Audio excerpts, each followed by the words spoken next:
Hey, Beyond Black and White. I am talking to the very cute and very successful Matthew Hussey. He is the founder of getthegirl.co.uk. Hi, Matthew. Hello. So tell me a little bit about what you do.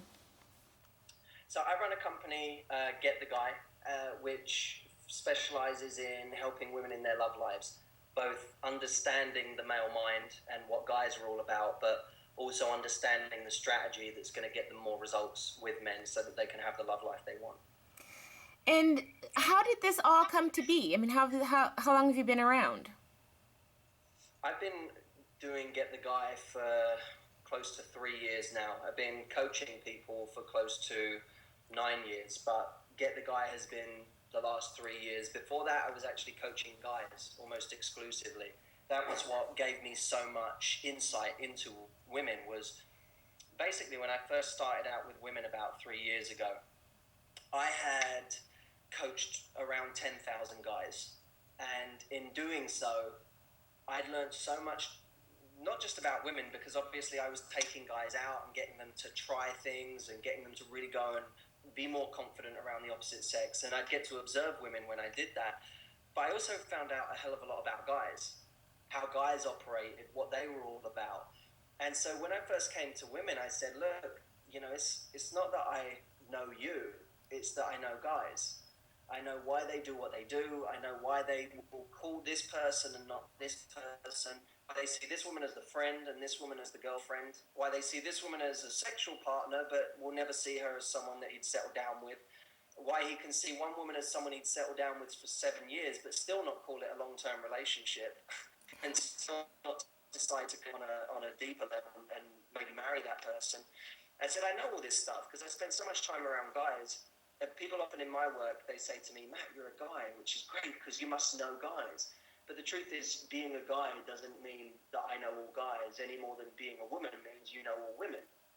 It was just because I'd coached so many that I grew to know what they were all about. And so that was my mission then, was to say, okay, I'm going to start this thing which helps women exclusively.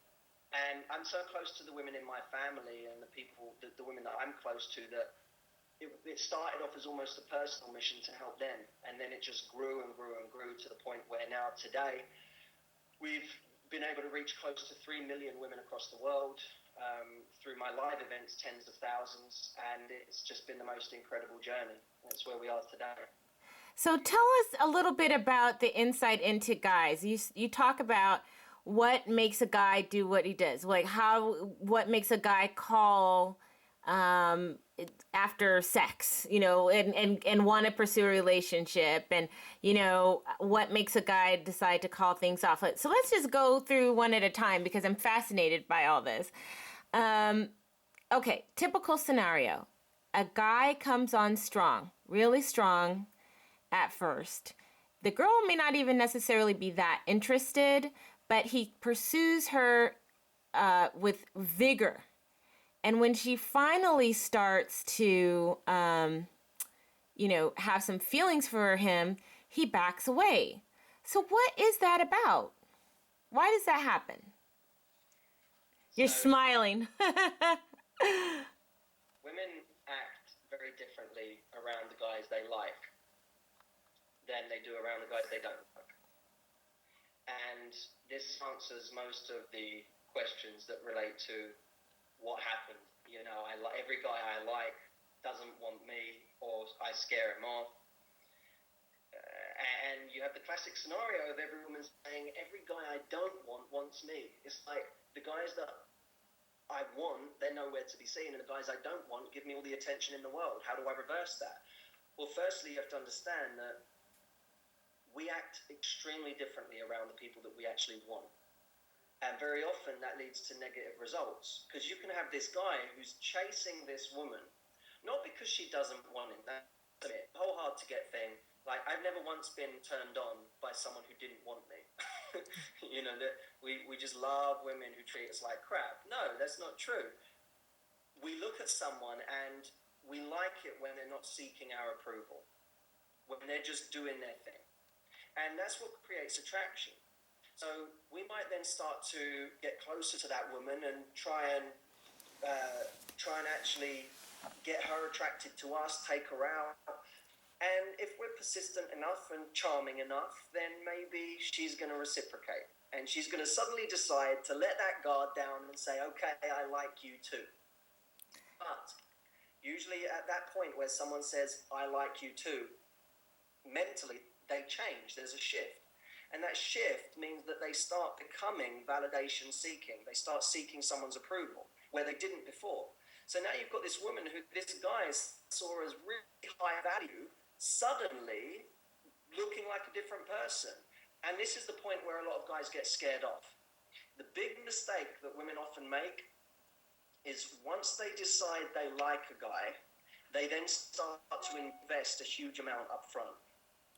So they'll go out of their way to try and text and call, and they'll try and make him like them, and they'll start giving up their schedule in order to be around him. They'll bend over backwards just to make it work. And this is a problem because a guy sees a woman who suddenly invests a huge amount as someone who isn't that discerning. He wants someone who gives him what he earns, as opposed to someone who just says, I like you, therefore I'm going to invest this huge amount in you. Because he hasn't done anything for that. He hasn't earned that level of investment. And every guy wants to feel every step of the way like he's earning the investment that she gives him. That's what makes him feel rewarded for having got to that place. Too often someone goes, I don't like the guy, I don't like the guy, I don't like the guy, okay, I like him. And then they give everything. And it can't be like that. He still has to earn every step of that investment. So what's your recommendation for women to do? Obviously, the key would be to not do what you said and throw themselves in, but is there some specific steps that women can take to keep from... Yeah, So it's more like the old saying of women should just be mysterious. They shouldn't always be available. They shouldn't always... I mean, do you think that there's some validity to that? it's not... There's a difference between faking it and it being real. So, for example, you could take the classic kind of, if you take the book The Rules, and you have a classic kind of piece of advice, which is don't accept a date for a Friday on a Wednesday. And if you look at the logic behind that, what's the logic behind that? That he needs to put in more thought, and that you shouldn't be available, that he should put in more thought, basically. Right. So maybe he should put in more thought, and you shouldn't be available. Why? Because you have a life. You have a life. Now, the problem is, all of these rules get people to, instead of going out on this date, which they might have had a great time on, instead they're now stuck at home watching some stupid program like X Factor or whatever because they said, I can't do it, and they had to delay the date till next week. Now, the principle is the important part. In other words, the principle that's correct in that rule is have a life. The vehicle we use to do that is the mistake.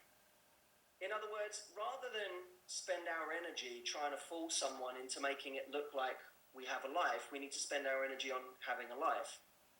And that's what's ultimately going to make us attractive. Now, yes, there's validity in the argument that I need to be somewhat mysterious, and someone likes to get to know us in pieces. There's an excitement to that. That's absolutely true. But at the same time, we don't need to play the games in order to do that. For example, I might have a rule that says, okay, I'm going to allow myself to get invested at certain levels at certain points. So I'm not going to, for example, get intimate with someone before I actually have an emotional connection with that person. Okay, because I know that if I get intimate before there's any type of emotional connection, I'm asking for trouble, because ultimately I can't expect to mean anything to someone I don't have an emotional connection with right now. I might say, you know what, the guy wants to see me 5 times a week right now, but actually he hasn't necessarily earned that level of priority in my life. My work, my friends, my family, those things are all still more important than this person. So I'm still going to be putting those things ahead of him, but he can work around them right now. until he starts to earn a bigger place in my life. How's he going to earn that? He's going to invest. He's going to do more to become that person I really want to give my time to.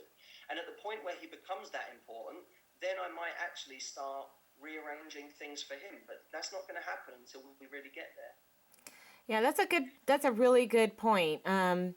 And so is this something, so you mentioned that you have seminars and stuff. So when are you coming to the United States? Because I think there might be some women on the blog that would love to see you. We are, we're constantly in and out of the States right now. I came back in the last couple of months from doing a big event in New York. I did one in Los Angeles. I really had a good time doing those. And one of the things that was interesting was I was going over wondering how everything would apply to American women and whether it would all apply in the same way, because I coach people from all over the world, but obviously I run a lot of live events in London. The funny thing was, the women in the US loved it even more. They were on, it genuinely, we always created amazing fans in the UK for what we do. When we went to the US, it was a whole different level, And we've even had people since the program, they all get together, they go out in groups, and they're a force to be reckoned with. They really do an amazing job with this stuff now. I think we're going to be coming back to LA in the next couple of months, and New York a month after that. So we're looking to do more and more in the States. If you guys will have me, and Oh, we'll have you. No, we're excited. We're excited about the mission and to get over there and reach more people, because we have. Even on my YouTube videos, we have huge numbers of people watching them all the time, and so many from the States. Actually, I have a larger viewing audience from the States than anywhere else in the world, and they're always asking for me to come over and do something there. But maybe I'll make the move at some point. Maybe I'll come over permanently. Who knows? Oh, that would be awesome. You have to get me a press pass into the next event in Los Angeles. Yeah, the IP ticket. You can come on stage and give the women some of your own advice. Okay, so girls, it's gettheguy.co.uk. Any last words, Matthew? No, just, ultimately, the level of results that we're going to get in our love life, like any other area of our life, is going to be determined by how much risk we take. And that's the same in our careers. That's the same in any area of our job life, our financial life. We're always looking to take calculated risk, but ultimately we have to get out of our comfort zones in order to make something happen. So in your love life, just like anywhere else, risks have to be taken. And I truly believe there's no easy way. There's no easy way to do it. We're going to have to go out. We're going to have to get rejected, and never be under the impression that someone who is good looking or someone who has it all or whatever doesn't get rejected, because everyone gets rejected. Everyone on this earth has to go through rejection. And the difference between people with the best love lives and the ones who have average love lives is the people with the best love lives, they recognize that rejection is part of it, and in order to get the good stuff, they have to go through some of that embarrassment, they have to go through some of the awkwardness, they have to go through some of the pain. So just go out there and give it a shot. If I can support you on your journey, I'd love to. Do visit gettheguy.co.uk. I have all sorts of free videos on there to support you on your journey.